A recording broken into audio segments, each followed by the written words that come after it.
பாத்தீங்கன்னா சாட்டை துரைமுருகன் இருக்காருல்ல, அவருக்காண்டிதான். நீ மட்டும் என்ன பண்ற? நீனும் அரசியல் ஆக்குறதுக்கு தானே இதை பேசிக்கிட்டு இருக்க. வந்துட்டு யூடியூப்ல ஒரு சேரை போட்டு உட்காந்துக்குவ. அனைவருக்கும் வணக்கம்.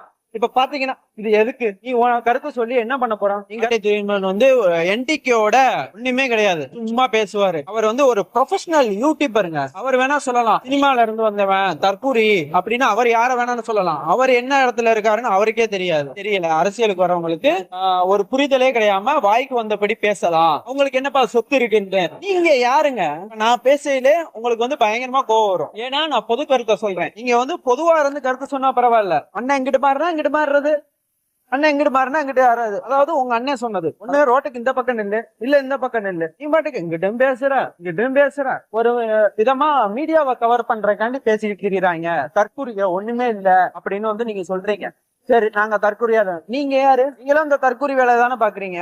விஜய் அப்படி இருந்தாரு இப்படி வச்சிருந்தா உங்கள்ட்ட இருந்து எதுவும் காசு வாங்கினாரா? நீங்க எழுதி கொடுத்த ஸ்கிரிப்ட்ல இருந்து மாத்தி படிச்சுட்டாரா? உங்களுக்கு ஏன் இவ்வளவு கோவம் வருது? விஜய் மேல கோவம் வருது. சரி, ஓகே. இன்னைக்கு கூட ஒரு வீடியோ போட்டிருந்தீங்க. என்ன போட்டிருந்தீங்க? திருப்பரங்குன்றத்துல இந்த மாதிரி செத்துட்டான், எதுக்கோ சாகுறாங்க, இதுக்கு வந்து இவன் போய் சாகிருக்கான். தமிழுக்காண்டி சத்துருக்கானுங்க, ஆறுக்காண்டி சாகலாம். அதாவது ஒரு சம்பவம் நடந்து போச்சு, அது நல்லதோ கெட்டதோ, இதுக்கு மேல சம்பவம் அந்த மாதிரி யாரும் உயிரிழக்க கூடாதுன்னு சொல்றதுதானே அந்த இது இருக்குது. அவன் அதுக்கு செத்தான், இவன் இதுக்கு செத்தான். நீ போய் தீபத்தோனுக்கு செத்தேன்னா ஒவ்வொருத்தனுக்கும் ஒவ்வொரு பெருசு. இதுல 1000 அரசியல் இருக்கா. நீ மட்டும் என்ன பண்ற? நீனும் அரசியல் ஆக்குறதுக்கு தானே இதை பேசிக்கிட்டு இருக்க. வந்துட்டு யூடியூப்ல ஒரு சேரை போட்டு உட்காந்துக்குவ. அனைவருக்கும் வணக்கம். இப்ப பாத்தீங்கன்னா இது எதுக்கு? நீ உன் கருத்து சொல்லி என்ன பண்ண போறான்? நீ கருத்து சொல்ற மாதிரி தானே எல்லாரும் பேசுவாங்க. அவர் ஒரு அரசியலுக்கு வராரு அப்படின்ற பட்சத்துல அவரை வந்து வரவேற்கணும், நல்லதோ கெட்டதோ. நீ வந்து என்னையா பண்ண போற? நீ அரசியல் இருக்கியா?